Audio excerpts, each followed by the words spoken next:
Biology, Class 10, Lesson 6, Topic Life Processes.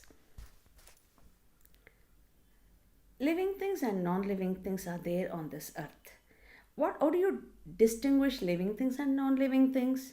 There are 6 characteristics of living things, like living things respire, need food, move, grow, feel, reproduce.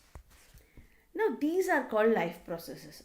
How do you define life processes?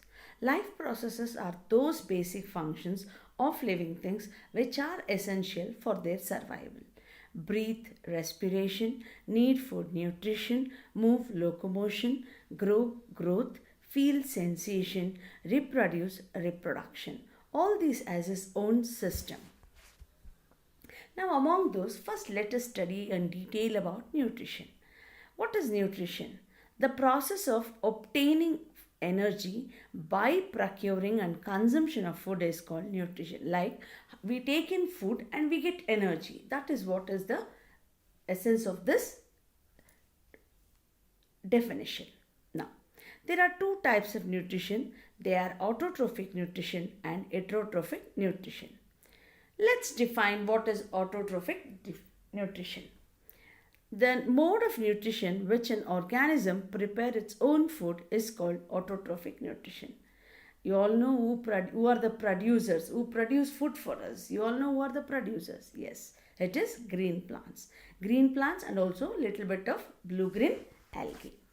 Now, what is this process making of food called as? When your mother cooks food, you call it as cooking, whereas your plants preparing their food is called photosynthesis. Photosynthesis is the process by which green plants take in carbon dioxide and water from outside and convert them into glucose in the presence of sunlight and chlorophyll. There is an important equation of photosynthesis, right? 6CO2 plus 6H2O, sunlight and chlorophyll gives rise to C6H12O6 glucose plus 6 oxygen, that is O2. Mean 6 carbon molecules plus 6 water molecules combine together. When the sunlight is trapped by chlorophyll, the reaction occurs and glucose is released along with 6 oxygen molecules as byproduct. Now here in the picture you can see one of the image shows the photosynthesis happening. Sunlight is trapped by chlorophyll and carbon dioxide is taken from atmosphere, water is taken from roots, whereas after the reaction, what reaction occurs here? The light energy is absorbed and it is changed. There here water, it differentiates into hydrogen and oxygen molecules, and here carbon dioxide is converted into carbohydrates or sugar, which is called Calvin cycle. Here you can see sugar is the outcome and also oxygen is being released as a byproduct. There are 3 steps of photosynthesis. First step is absorption of light energy by chlorophyll.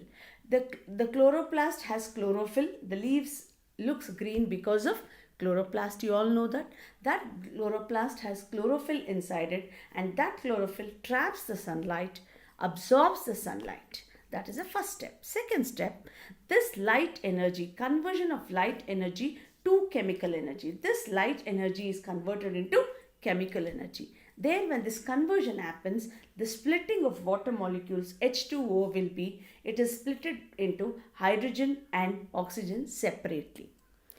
Then after this, the third is reduction of carbon dioxide to carbohydrates. The carbon dioxide is changed into, reduced into carbohydrates or sugar, and this is called Calvin cycle. Now what are the raw materials? You know very well. Water comes from soil through the xylem tissue in roots and stems. From the soil it is absorbed by roots, through stems it is sent by the xylem tissue. Next, carbon dioxide, it is from the atmosphere, comes through stomata, small openings in the leaves. Next, the solar energy trapped from sunlight, and chlorophyll is already present in chloroplast.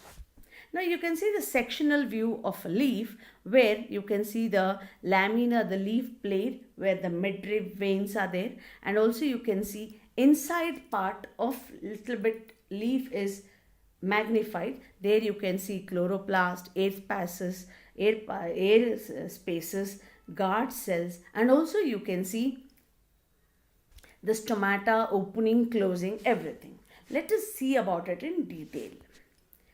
The green dot-like cell organelles which contain chlorophyll are called chloroplasts. Here you can see the chloroplast diagram. Inside the chloroplast there is stroma, thylakoids and granum.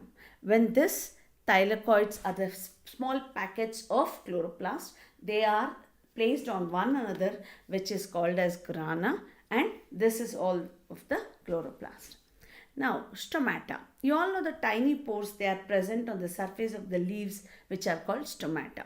Main stomata functions are very important. There are two functions. It helps in the exchange of gases, that is taking in carbon dioxide, leaving in oxygen during photosynthesis, taking in oxygen and leaving out carbon dioxide during respiration. You all remember, right? Even plants respire. Next, second one is it loses large amount of water in the form of water vapor during transpiration. Now, the bean shape. Now let us see in detail, in depth about the stomata. There is one stomata opened and closed.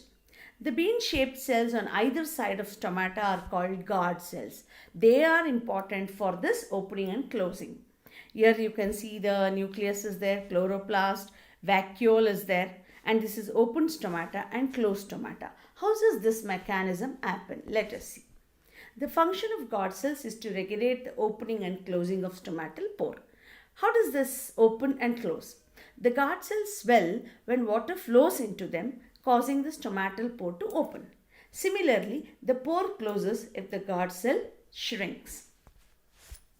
Now, this is about photosynthesis and autotrophic nutrition. Now let us come, autotrophic nutrition is very important for the survival of the other organism other than plants. Plants utilize this food for themselves, and also they preserve it or store it for us also, which we use it as a daily food. Now let us study about heterotrophic nutrition. The type of nutrition in which organisms are dependent on other organisms for their food requirement is called heterotrophic nutrition. Here they don't prepare their own food, they get the food which is done by the plants and they procure it. Examples: animals, fungi and bacteria. Now, there are in heterotrophic nutrition, there are three types. They are saprophytic, parasitic and holozoic. Now let us see saprophytic.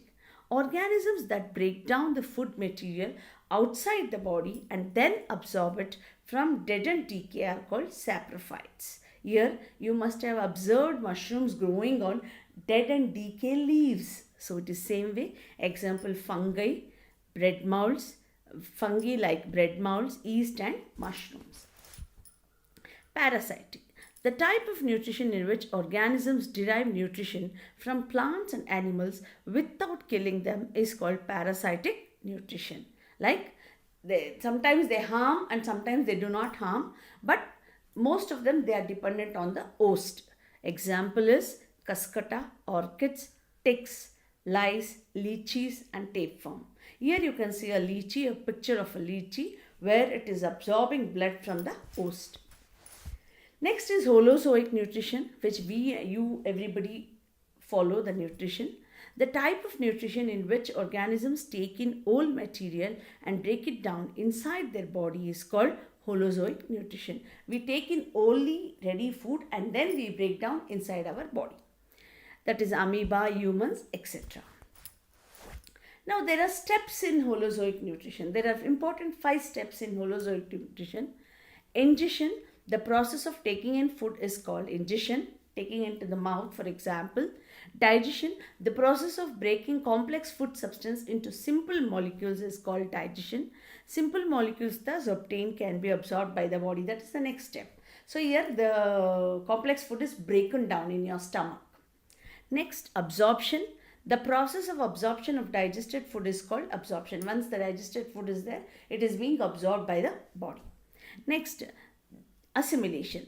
The process of utilization of digested food energy and for growth and repair is called assimilation. It is sent to all part of the cell wherever it is required. Next is egestion. The process of removing undigested waste food from the body is called egestion, which is not digested and not required, unwanted things is sent out, that is called egestion. This you can just relate it to yourself, like your teacher comes, takes sweets from the HM, and she comes take it from the HM, and that is ingestion. She brings it to the classroom and distribute it, that is digestion, and you people receive it, that is absorption, and you take it to your mouth for your mouth, that is called assimilation, and whatever the packet you're having in your hand, you throw it out, that is egestion. Nutrition in amoeba, the same process are being done in amoeba. You can see here, first one is in the first number 1 it is ingestion, second is digestion, 3 is absorption, 4 is assimilation, 5 is egestion. Now here see how the process goes in amoeba. Amoeba takes in food using temporary finger-like extensions called pseudopodia, which fuse over the food particle, forming a food vacuole.